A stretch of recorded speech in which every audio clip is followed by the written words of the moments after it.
Bienvenida a la actividad número 6 del segundo semestre del subsector de matemática, iniciando con la unidad número 5 de geometría. En esta actividad reconocerás el triángulo como una figura plana, con sus características y aplicaciones, en específico el teorema de Pitágoras, con el fin de resolver problemas cotidianos. Hola, soy la profe Vane y el día de hoy te voy a explicar cómo se utiliza el teorema de Pitágoras con dos ejemplos. Primero hay que entender que nosotros tenemos un triángulo rectángulo. El triángulo rectángulo en geometría es esta figura geométrica que tiene tres lados y que tiene en específico un ángulo recto. Recordemos que un ángulo recto significa que tiene un ángulo que mide 90 grados y que por lo general se simboliza con un cuadradito de esta forma, ¿cierto? Y la particularidad del triángulo rectángulo, aparte de tener este ángulo que es un ángulo recto, es que tiene un lado que es opuesto a este ángulo, que se llama hipotenusa, que por lo general es el lado más largo, y que tiene otros dos lados que se llaman catetos, ¿ya? Entonces, en resumen, el triángulo rectángulo es aquel que tiene un ángulo recto, cuyo lado opuesto a este ángulo se llama hipotenusa y que sus otros dos lados se llaman catetos. Entonces, ¿qué es lo que nos dice el teorema de Pitágoras? El teorema de Pitágoras establece que en todo triángulo rectángulo, el cuadrado de la longitud de la hipotenusa es igual a la suma de los cuadrados de las respectivas longitudes de los catetos. Es decir, palabras simples, que al elevar al cuadrado la medida de la hipotenusa y al sumar al cuadrado las medidas de los catetos, se forma una igualdad. ¿Ya? Y este teorema se expresa con la siguiente fórmula, que es c cuadrado, ¿cierto? Que es cateto, más c cuadrado, que es cateto, es igual a hipotenusa al cuadrado. ¿Ven? Simplemente lo que hay que hacer es que yo sumo el cuadrado de los catetos, ¿cierto? Le calculo el cuadrado de los catetos, lo sumo y eso me debería dar lo mismo que si yo elevara la hipotenusa al cuadrado. Recordemos que elevar al cuadrado significa multiplicar por sí mismo ese número. ¿Ya? Y se representa gráficamente con la imagen que tenemos aquí a la izquierda, ¿cierto? Vamos a ver dos ejemplos para que se entienda mejor cómo se hace esto. Entonces tenemos el siguiente triángulo rectángulo. Por lo general, el teorema de Pitágoras se ocupa para dos situaciones diferentes. Cuando se busca la hipotenusa o cuando se busca el cateto. En este caso, ¿cómo ustedes van a identificar que estamos buscando cuál de los dos casos? Recuerden, la hipotenusa es el lado opuesto al ángulo recto que siempre va a estar marcado con un cuadradito. En este caso, si se dan cuenta, la incógnita que está definida por C se encuentra justamente al lado opuesto del ángulo recto. Eso significa que el lado que estamos buscando es la hipotenusa. ¿Ya? Entonces recordemos la fórmula. Si yo sumo los catetos al cuadrado, me tiene que dar la hipotenusa al cuadrado. Entonces aquí en este caso, 5 es un cateto, lo elevo al cuadrado, ¿cierto?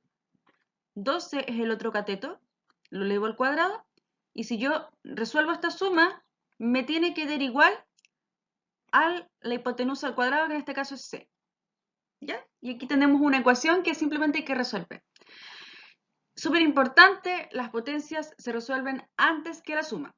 Entonces aquí vamos a resolver primero el 5 al cuadrado. Recordemos que 5 al cuadrado es 5 por 5 y 5 por 5 es 25. Luego 12 al cuadrado es 12 por 12 y 12 por 12 es 144. ¿Ya? Luego tengo aquí 25 más 144. Eso vendría siendo 169. Por último, c al cuadrado. Para poder eliminar el cuadrado hay que sacar raíz. Entonces vamos a sacarle la raíz a 169, que es una raíz exacta. Y la raíz de 169 la vamos a buscar con la calculadora, si es que no la sabemos de memoria. ¿Ya? Y la raíz cuadrada entonces de 169 es 13, ¿ya? ¿Por qué? Porque 13 por 13 nos da 169. Les reitero que si ustedes no se saben de memoria las raíces cuadradas, basta que lo ocupen con la calculadora. Entonces al final, C, el lado faltante, era 13. Súper simple. Vamos a el otro caso que podríamos estarnos encontrando, cuando estamos buscando un cateto. Si se dan cuenta, el ángulo opuesto al ángulo recto, ¿cierto? El lado opuesto al ángulo recto es 15. Eso significa que nosotros tenemos la hipotenusa en este caso. Entonces aquí estamos buscando un cateto, que sería B. Entonces, vamos a la fórmula.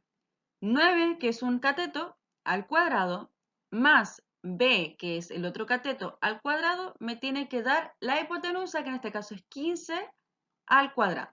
¿Ya? Resolvamos entonces los cuadrados primero. Siempre las potencias se resuelven primero, chicos. 9 elevado a 2 es 9 por 9. Y 9 por 9 es 81. 15 elevado a 2 es 15 por 15. Y 15 por 15 es, vamos a ocupar la calculadora,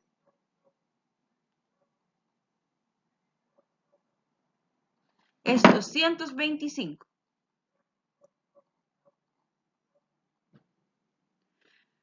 Luego, aquí tenemos una ecuación, de nuevo, tenemos una ecuación que simplemente se resuelve como las ecuaciones que vimos a principio de año.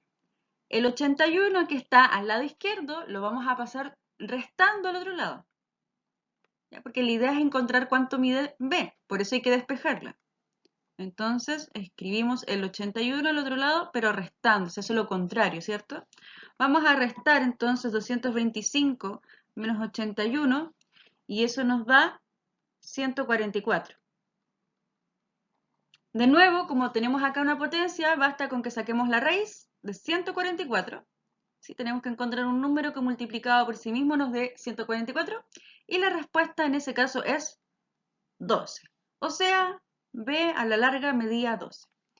Y eso sería, chicos, esos serían los dos casos posibles que podrían encontrarse al tratar de resolver o encontrar un lado faltante en un triángulo rectángulo, cuando buscamos la hipotenusa o cuando estemos buscando un cateto. Espero que haya quedado claro y para profundizar más acerca de este contenido te invito a la clase que va a ser el próximo viernes. Que estén muy bien, adiós.